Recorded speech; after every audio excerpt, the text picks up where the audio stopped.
Thank you very much. Next we have Peter Vekas. He'll be presenting on, now my mind has slipped, Lee Carter models and all sorts of interesting mortality forecasting, which I've lost the subject now, so apologies for that. Oh, here it is. New machine learning techniques for long-term mortality forecasting is it's quite an interesting talk, a little bit of COVID as well, so bound to be interesting. So Peter is from the Corvinus University in Budapest.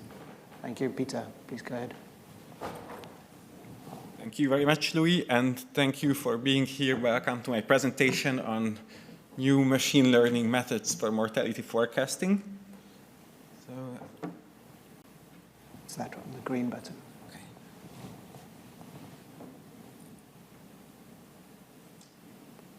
Can we get his slides on the monitor? See them on that monitor, that's the problem. Just press again now. His slides is not on the speaker monitor. Thank you. There we go. No. Yes. Okay. There we go. Thank you. Thank you. So welcome to my presentation, and I'm going to talk about new machine learning techniques for mortality forecasting. And this is actually work in progress, and we're about to submit this paper soon to a journal. And my co-authors are László Kovács, who is one of our PhD students from Corvinus University of Budapest, and my other co-author is Ronald Richmond from Old Mutual Insure from South Africa. And we acknowledge the support of the AFIR ERM section of the IAA. They have given us a research grant to work on this project. So I start with some introduction. And rotation in the context of mortality models is something that demographers in general are familiar with, but actuaries are less familiar with this concept. So I'll explain it first. So what is rotation? It means that if we look at the mortality improvement rates as a function of age, as you can see on the left-hand side of this slide, then in earlier times, there was this red pattern. This is a stylized pattern, not from an actual country. So the general pattern was that we had a lot of mortality improvement for children and not so much mortality improvement for the elderly. And it has changed, and it's constantly changing, and the pattern is rotating, as you can see this plot. So the newer periods demonstrate this blue dashed line, which is like more mortality improvement for elderly and less mortality improvement for children. So what are the reasons for this process? The possible reasons are, first of all, that we have less and less room for mortality improvement for children, because vaccination programs were implemented in earlier time periods, let's say the 1950s, and child starvation has been largely eliminated in developed countries. So we can't see that big spectacular improvement anymore for children. But on the other hand, we have improved costly medical technology that is capable of extending life at higher ages. So earlier, if someone was diagnosed with some serious disease, then it meant that the person had only a few years left to live, and nowadays they can live for decades with that condition. So the result is higher mortality improvement for the elderly in recent periods. And this rotation is demonstrated on this next slide on data from Cyprus. So you can see mortality improvement rates on the y-axis. Mortality improvement rate is just the logarithm of the mortality rate in the previous period minus the logarithm of the mortality rate in the current period. And you can see that in 1955, it followed the red pattern for men on the left and for women on the right. And in 2015, it followed the blue pattern. So we see a lot less improvement for children. It's just not possible to improve child mortality anymore. And we see a lot more improvement for the elderly than we used to see in the 1950s. So this is the concept of rotation, and there's plenty of evidence for this in the literature. And we cite many sources in our paper And these sources all found some evidence for this rotation on empirical data. So why is this significant? Why is this important for you actuaries? Why should you care about rotation? And the reason is that if you forecast your mortality rates without taking this rotation into account, then you actually seriously underestimate the old age population in the long run, and you overestimate the young aged population. And the differences between the forecasts that do take and that do not take rotation into account are minor in the short run, but they become enormous in the long run. I'll demonstrate it on the next slide. So this actually exacerbates longevity risk in life insurance, pensions, and social security systems. And in long-term forecasts, it's absolutely crucial to take rotation into account if it's there, or first to assess whether it's there, and if it's there, then to take it into account. So let's look at the traditional way to model this rotation. I guess many of you are familiar with the Lee-Carter model, which decomposes the logarithm of the mortality rate at age X in calendar year T into the sum of three terms. As you can see, AX plus BX times KT plus an error term. And what you can see here is that the BX parameter, which governs the speed of mortality decline at age X, doesn't depend on calendar year T, so it's constant. So actually, the original Lee-Carter model assumes that the speed of mortality decline in a given age is constant. It doesn't change over time. And this is a very limiting assumption because it doesn't allow for rotation, which would mean that this rate of mortality decline actually changes over time. So instead of this, Lilly and Gerland introduced the rotated variant of the Lee-Carter model that you can see below on this slide. And in this model, Bx is actually a bivariate function of x and t. So the speed of mortality decline also depends not just on the age, but also on the calendar year. And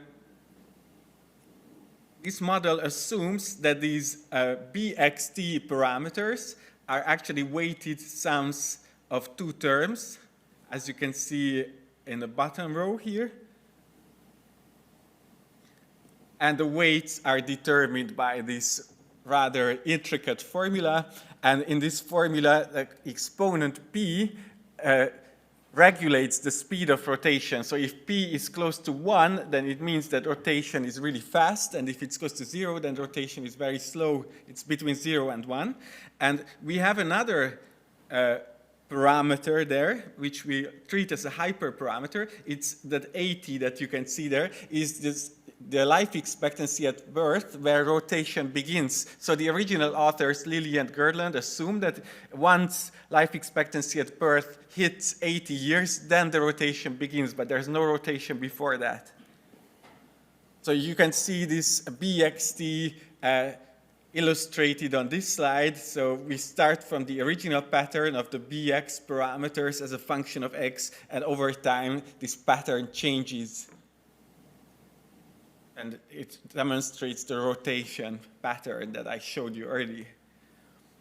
So you can see on this slide, if you look at the plot on the right, the ratios of the forecasted mortality rates with versus without rotation, and as a function of age. And if you look at higher ages, on the right of the plot on the right, then you can see that in higher ages, this quotient, this ratio, is around 0.5. So it means that if you do take rotation into account, then your forecasted mortality rates will be half of the mortality rates that you would get if you just use the original Lee-Carter model, which is in a very long run. So these are in 2100. In the short run, there's hardly any difference, but the further you go into the future, the more difference you will experience. So you really have to take this rotation into account, otherwise you end up with forecasted mortality rates which are like double the real mortality rates, and that's a big problem for longevity risk. So we use the human mortality database, and we partition the data into training, validation, and test data sets. So we trained the models on the training set and tuned the model, so optimized the hyperparameters on the validation data set, and then tested the performance of the models on the test data set. And then we selected the best hyperparameters, and using the test data set, we chose the best model. We had 4 models. I will explain them to you. We used 4 different machine learning models. The first one was just the original Lilly and Gerland model, the rotated variant of the Lee-Carter model with hyperparameter tuning. So it was just a simple grid search, actually. And then we built a generalized additive model on the Lee-Carter residuals. This is the second model that we propose. And we also propose some deep feed-forward neural networks. And then we use a stacking ensemble of all the other 3 models. So in the first case, we just took the 2 hyperparameters of the Lee-Carter model, including rotation. So I showed you the formulas. There was that exponent p, which governs the speed of rotation. And in the original paper, it's assumed to be 0.5. So why 0.5? Why not find the best value? And there was another hyperparameter, that age 80, where the rotation begins once the life expectancy hits this certain age. And we also treated this as a hyperparameter and took these 2 hyperparameters and built up a hyperparameter grid and searched for the best combination. You can see this illustrated in the case of Spanish females. So you have the 2 hyperparameters on the 2 axes, and this heat map is colored by the mean squared error of the logs of the mortality rates on the validation data set. So we just picked the best hyperparameter combination. And then there's a second approach that we propose, which is a generalized additive model on the Lee-Carter residuals. So in the original Lee-Carter model, which we call the vanilla Lee-Carter model, the residuals, the errors, are just treated as some noise, some meaningless quantities. But instead of this approach, we try to find patterns in these residuals. So we fit bivariate spline functions on these Lee-Carter residuals as a function of age and calendar year and try to find a pattern in them. I will show it to you on the example of Spanish females. So you have X and T, the age and the calendar year on 2 axes, and the third axis, the vertical axis, is the spline function that we fitted on these residuals. And you can see that it's absolutely not just like meaningless noise. You can clearly see some patterns in these residuals. So once we have these splines, then we can use them for modeling the mortality rates. And we used 4 different methods for fitting the splines from the MGCV package of Professor Simon Wood from the R programming language. So there's cubic regression splines with an extra penalty, and thin plate splines and thin plate splines with an extra penalty. And in these spline models, we also have a hyperparameter called the number of knots. So we actually used 2 hyperparameters in this case. The first hyperparameter was the spline fitting method, one of these 4. And the second hyperparameter was the number of knots used in the spline interpolation. So we again set up this hyperparameter grid and searched for the best combination, and you can see it illustrated on Spanish males. And using this grid search, we found the best spline fitting method and the best number of knots for each of the populations in the human mortality database for males and females separately. And the third model that we propose is a deep feed-forward neural network, and in this deep feed-forward neural network, we don't actually model the mortality rates directly, but instead, what we did was we tried to build a network that predicted the parameters of the Lee Carter model. You can see the basic structure of it here. So it has some input variables. The input variables are a country embedding, an age embedding, a gender embedding, and a time variable. So the embeddings, the embedding layers of these deep neural networks perform dimension reduction. So instead of the number of countries, like 42 countries, it reduces this space into lower dimensionality. And we do the same for ages and for gender. And then the time is just treated as a numeric continuous variable. And using these inputs, we predict the parameters of the Lee Carter model. This approach is called a hyper network in the literature. The hyper network is a neural network that predicts parameters of another model instead of directly predicting the output variable of that model, like the mortality rates. And this is the basic Lee Carter network, and it doesn't allow for rotation. So to allow for rotation, we added an extra component. And in this boosted neural network, we added an extra component, as you can see in the bottom box, in the equation of the mortality rates. Instead of the original Lee Carter model, we added an extra term in which that B2xt times K2t. In that term, the Bx, the mortality improvement rate, depends on the calendar year. So it actually allows for rotation. And boosting in the context of deep neural network means using an original network and adding an extra component to improve the performance of the network. So we use this rotated component as to boost the network. And then the stacking approach is simply the fourth approach that we use is called stacking, and it's a simple unweighted average of the predictions of the other three models. And in the literature, we see it quite frequently that these work quite well if you use just unweighted averages of other machine learning models. So we use these models for all the populations in the human mortality database, and you can see in the top right table how many of the populations each of the models was the winner. And you can see, for example, that the Lee Carter model, using a generalized additive model on the residuals, was the winner in 18 populations. So it's the absolute winner. And the vanilla Lee Carter model, which you're mostly probably familiar with, was the winner in only 10 populations out of 76. So we can clearly demonstrate that these improved machine learning techniques can outperform the Lee Carter model in the large majority of the populations. And you can see these on a map as well. So for example, in the United States, the stacking ensemble was best for males, and in Canada, the rotated Lee Carter model was best for males. And you can see these for females as well. So we determined the best model for each country, and I have 2 minutes left, so I'll talk about the impact of COVID. So actually,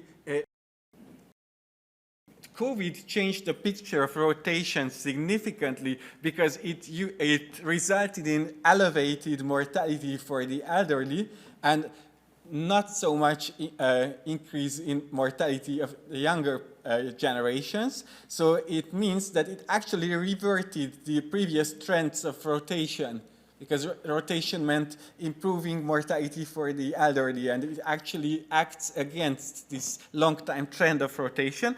And in my earlier paper in 2020, I proposed a measure for rotation, which is a population-weighted Spearman's rank correlation coefficient between the age and the mean acceleration rate of mortality decline. It's just one single number that measures the strength of the rotation for a given country. And I computed these measures of rotation on some countries of the human mortality database using the data for the years before COVID, and then again using the data including the years of COVID. And you can see that this rotation measure decreased significantly in many countries. For example, Belgium is on the left it's MEAS, and it used to have significant rotation. The dashed line indicates significant levels of rotation at the 5% level, and after COVID, it disappeared. We have the blue bar for Belgium, so there's no significant rotation.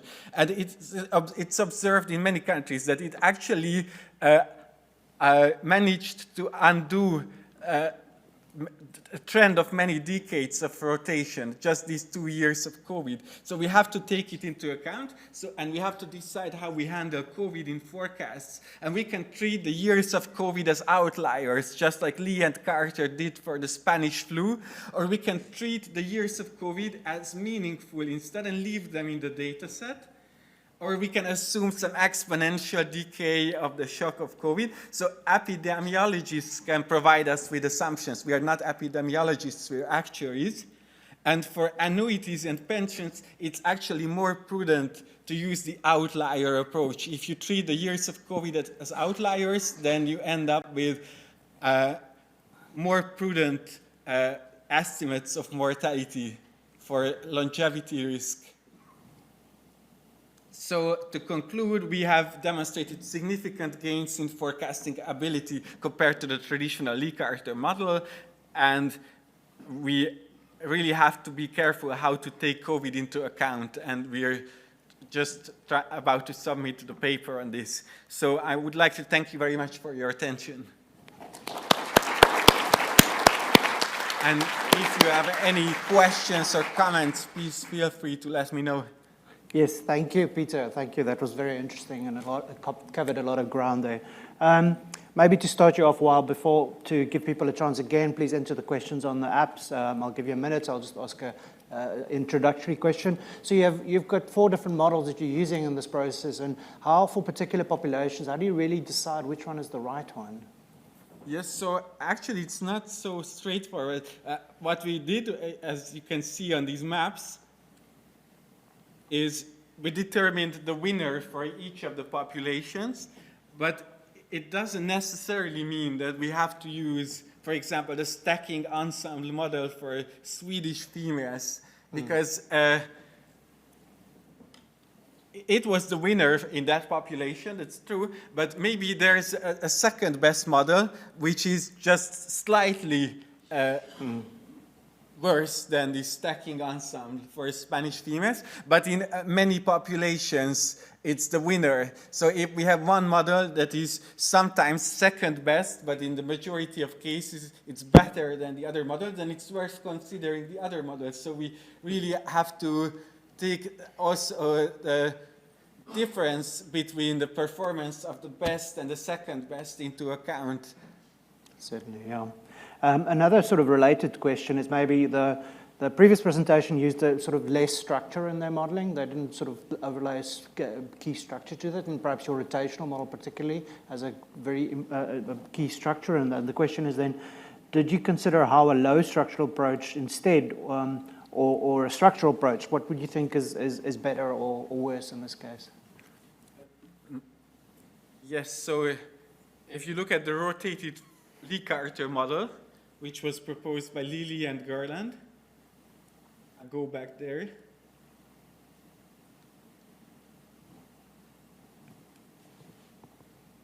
So actually, Lee in the middle is Professor Lee, who proposed the Lee-Carter model as well. It's the same Lee. And it imposes a really inflexible, rigid structure on the mortality rates. And that's actually what we wanted to relax a little bit by introducing deep neural networks, which can capture any type of change in the pattern of mortality. So this model assumes that there is a rotation. But rotation is typically seen in many countries, but we can see many other types of change over time in the pattern of mortality decline. So these deep learning models allow for much more flexibility, but at the price of decreased interpretability. So there's really a trade-off between the two. Yeah, that's great. Which model would you recommend for practitioners as a general purpose, easily implementable model for mortality forecasting?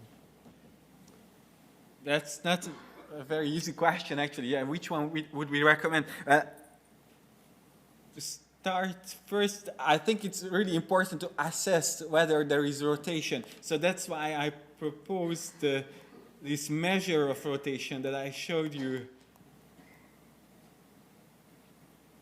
So these are the measures of rotation in a single number between -1 and 1 for different countries, and we can assess whether there is significant rotation. The dashed line represents significant rotation at the 5% significance level. So if there is no rotation in a given population, then we don't really have to use these intricate models. Maybe we're really good just using the simple Lee-Carter model. For example, if you look at Luxembourg here, in Luxembourg there's no rotation either before or after COVID. We don't see any rotation, so you're pretty good using just simple Lee-Carter. But in countries like, let's say, Japan, as you can see, Japan has really strong rotation. Or Spain and Japan, countries with really high life expectancies, have strong rotation. So you actually end up with really wrong estimates of your mortality rates for your pension fund or for your life insurance company if you do not take into account. So in these populations, it's really important to use more intricate models. And you can use the traditional Lee-Carter model, including rotation from Lilly and Gerland for these countries. But you may end up with more accurate estimates instead if you use these machine learning-based methods that we propose at the cost of decreased interpretability. Okay. I have a sort of follow-up question for myself is, how do you know when to use rotation and when to use cohort effects, and how do those overlay? If you had a cohort effect, could that look like a rotation, or could a rotation look like a cohort? You know, how do you know which one it is? Yes, so I think they are two different animals, actually. Yeah. So you can assess cohort effects by using the Lee-Carter residuals as a function of age and calendar year. Just plot them in a heat map, and you can see the diagonals. And then there's, for example, the model of Renshaw and Haberman, which is an extension of the original Lee-Carter model, which includes a cohort effect. And on the other hand, if you are looking for rotation, then maybe you can use this measure of rotation and test whether there is significant rotation. So there are two different things. And I haven't seen a model in the literature that actually incorporates both of these at the same time. Okay. So this is one of the research gaps. Yeah. Sorry, I just want to get to this question. The Austrian Actuarial Association is using Lee-Carter models with age-specific trends and age-specific slowing and acceleration of trends using holistic estimation through MCMC for pension life tables. Have you touched this model? Have you touched on this model in your research as well? I think it's the Austrian Actuarial Association model. I haven't actually seen their model, but I'm really interested in seeing it. So that sounds interesting. Yes. If you have a link or something, then I would really appreciate it. I'm sure the person who asked the question can maybe chat to you afterwards. Yes. I've seen a mortality improvement assumption for example, 1% to age 90 and reducing linearly to 0 at 110. Would rotation offset this so the linear reduction is not necessary? So perhaps somebody is seeing a mortality assumption that's sort of reducing at the extreme ages. How would you treat reduction in mortality improvements at the extreme ages in this context? Reduction over time as a function of calendar year. As a function of age. As a function of age. So, well, this model automatically captures this. It's because this BXT, which is the bivariate function of age and calendar year, it depends on the age as well and the calendar year as well. So this parameter can pick up any trends that are seen in the data, including for the very high ages. Okay, that's great. This is a good question as well. Different machine learning models work better or worse in different countries, as you showed on your map. How do you think, does the performance change over time, where different models in different time periods work differently? And how would you choose the best model for a specific country in a specific time frame? Yes, so that's actually quite possible, that if you use different time frames, then you end up with different best models for a given population. So that's sort of a sensitivity analysis that we would like to do before submitting our paper. So using different time frames, do we end up with the same best model for Denmark or for Japan, for example? Well, you can repeat the same analysis. If you want to find the best model for a given country for a given time period, then you can use the same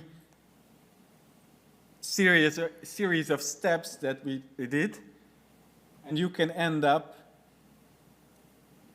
with the winners or the winning model for that country for that time period. But then it's also important to take the other models into account, and then if there's a second best model, which is almost as good as the winner, and in many other populations it outperforms the winner, then it's worth considering the other models. So you have to take the big picture into account, like how the other models perform on average. Are they much better maybe in other populations? Then maybe it's best not to use the best model in the given country. Great, thank you very much. I think that's it for questions. We'll catch any further questions in the last 15 minutes. Please thank Peter Vekas for his contribution. Thank you very much.